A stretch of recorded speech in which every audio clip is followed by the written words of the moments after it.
It's hard to know what's lucky and what's not lucky.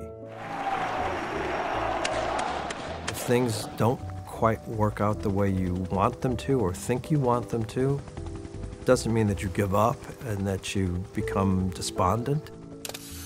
It means you take that new set of circumstances into account and make the most of now what you have.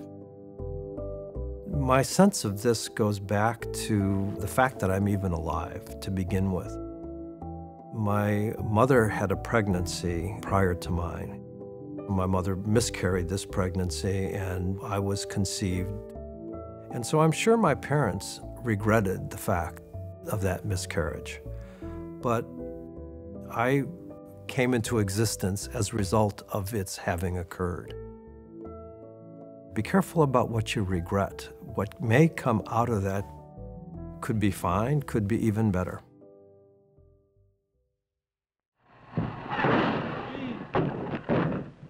Emergency medevac, ASAP. My fellow Americans, not long ago I received a letter from a woman in the Midwest. She wrote about the crisis in Vietnam. Why? Young Americans, born into a land exultant with hope and with golden promise, toil and suffer and sometimes die in such a remote and distant place. At the time, I really felt that the Vietnam War was not morally justifiable. And so I couldn't permit myself to do anything that was actually a voluntary participation in that. The only thing I could permit myself to do was to do what the law required of me. I didn't qualify technically to be a conscientious objector because you had to object to all wars of any kind, for any purpose.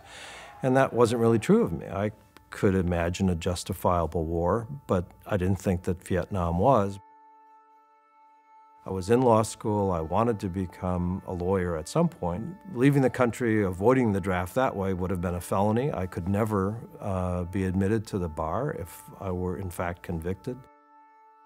As morally compromising as it seemed, I was left with really only one choice, and that was to be drafted.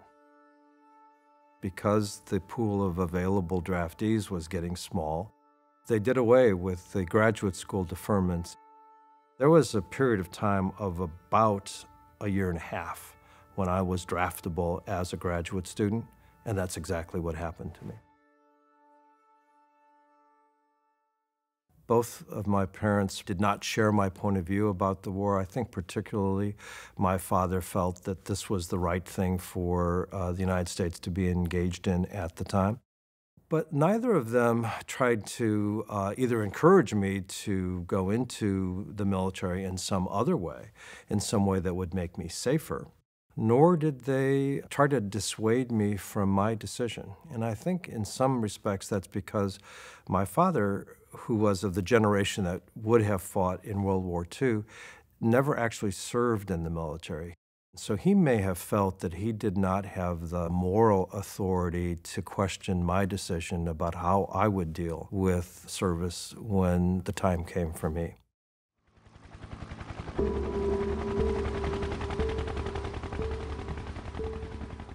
The question facing us today is, now that we are in the war, what is the best way to end it?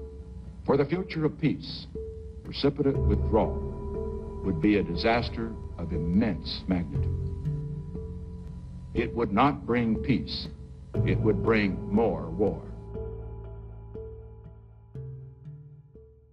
My first assignment was to guard the fire base Liz, L-I-Z. We were eventually going to go out to the field, and eventually they did, but I never got that far.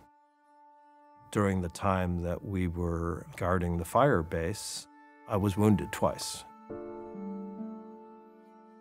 There was a small company of us that were sent to guard a group of engineers. We were sitting around, and all of us had our helmets off. And I felt something sharp at the back of my head. And I felt back there, and it was wet, blood. And somebody came and took a look at my scalp, and there was a little tiny but unmistakable crease. I said, "You've just been hit by a round." Had my head been a half an inch differently located from where it was, I'd probably be dead. There was so little fire discipline in Vietnam. It could have been one of our own people from someplace a long way away. A lack of discipline, I think, was encouraged, particularly at the fire base when you were on its periphery. H&I fire, harassment and interdiction fire. The idea was, particularly at night, was to fire out in front of that, to let whoever's out there know you're there, you're awake, and you have weapons. So don't mess with me. So that was my first wound. The next time was on an ambush, the very first ambush I'd ever been on, by the way. The ambush was set up in an L shape. One person at this three-person position was supposed to be awake at all times. And the guy to my left was leaning over me to wake up the guy on my right. The medic saw this motion, lost track of where we were, and opened fire on us. He hit the guy to my right, and then I was shot in both feet, through one foot into the other ankle. In retrospect, the good news about that is that I was lying with where my feet were as opposed to my head being in that position, because then I probably wouldn't be telling you this story now. The same medic who shot me came over and wrapped a bandage around and gave me a shot of morphine in my thigh. And so they called the helicopter. The helicopter came 15 minutes. And so in 15 minutes, I and this other guy were on a helicopter being taken to a field hospital.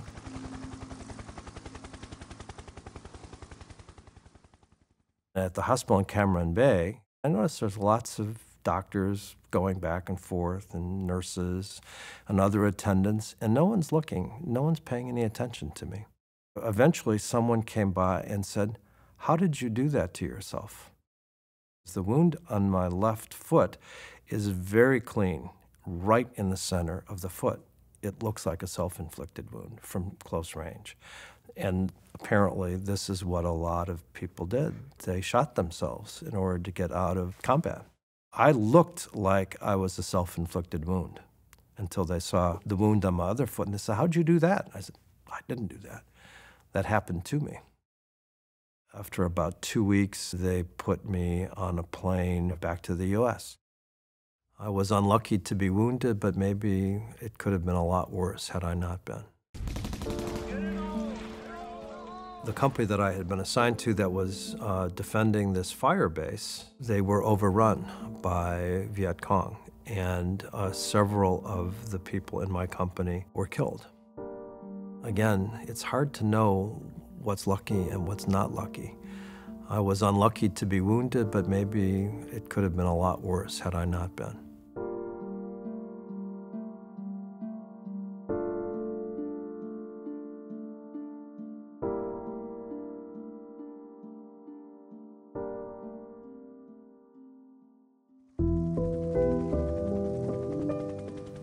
I didn't go to Vietnam thinking that I wouldn't survive. I always sort of look on the bright side of things. I'm maybe even a Pollyanna. All along, I figured, well, my year in Vietnam will come to an end and life will continue.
be careful about what you regret. What may come out of that could be fine, could be even better.